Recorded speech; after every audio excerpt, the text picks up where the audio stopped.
Hey, what's going on, guys? It's Bert Ferguson Realtor coming to you guys with another video.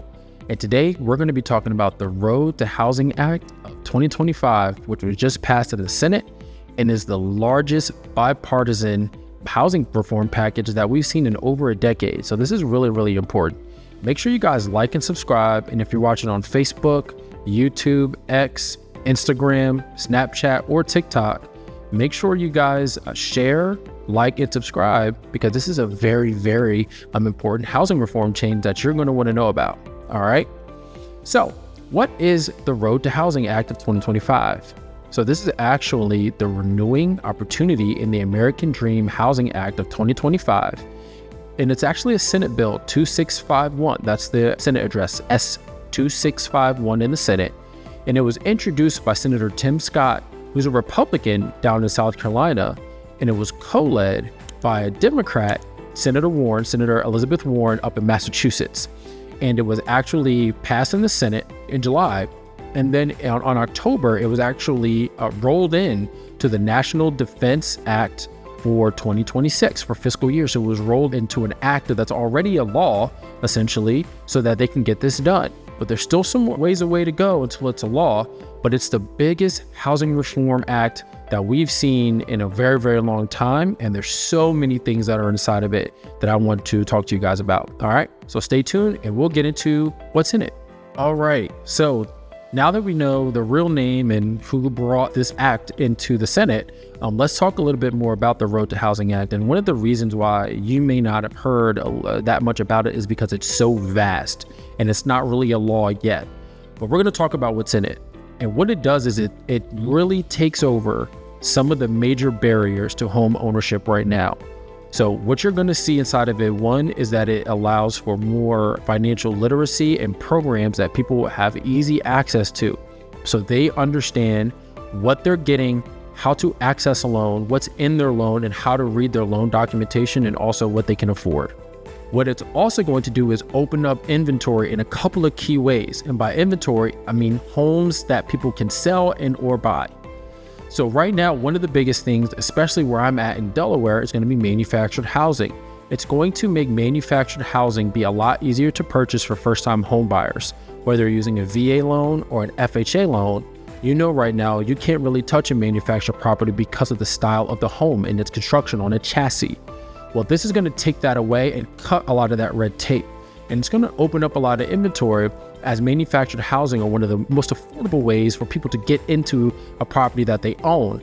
It's just that right now you cannot do that with an FHA or a VA loan, essentially. There may be some stipulations and there may be some changes on that depending on what mortgage lender you work with. And I'm not a mortgage lender or a mortgage loan officer, but this is well known without the industry, and they're addressing that in this bill. Another thing that they're really addressing in this bill that is great is making sure that people can actually get investment from banks in their area through the tax credits. It's going to allow banks to go from 15% to 20% in investment through tax credits. That is going to allow low-income people to be able to, or low-income buyers be able to use those credits to be able to purchase a home.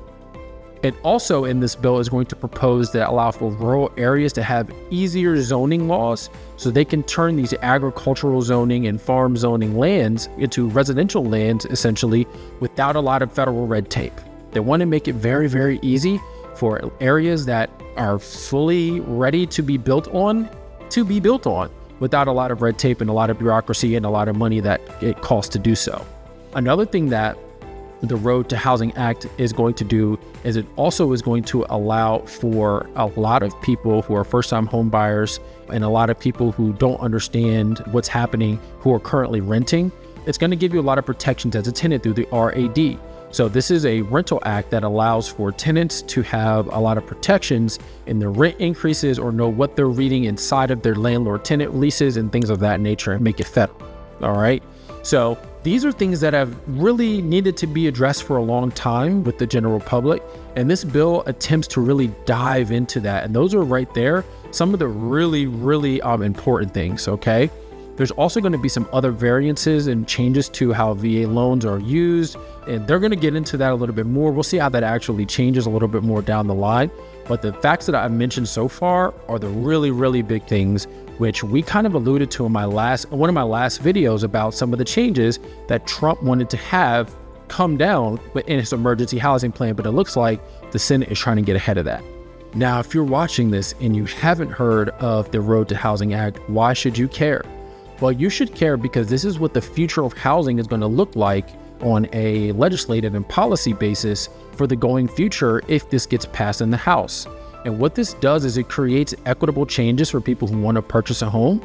It allows for you out there to understand very easily, even if you don't want to buy a home, you will have easy access to the financial literacy, documentation, and programs to pass to family members maybe. Or maybe you know someone who's stuck renting, but they can't afford to buy. Well, if these changes end up happening, you can be the first one to know that maybe a manufactured home is actually something that, may work for them, right? You should care about this because if you live in a rural area, you may see rapid development soon, right? Maybe you can take advantage of that. Maybe you can look into your local areas and say, okay, I live in a rural area, but the Road to Housing Act may potentially open up some of these rural and agricultural lands to residential development. How can I be a part of that? How can I put myself out there in my local area to be able to not only help people know more about this, but how can I potentially profit off of this in an equitable and ethical way? This could be a way for you to springboard your business, or it could be a way for you to provide housing for your community. However you want to go about it, but the only way you can go about that is through education. So the Road to Housing Act of 2025 is going to allow you to do that in so many different ways.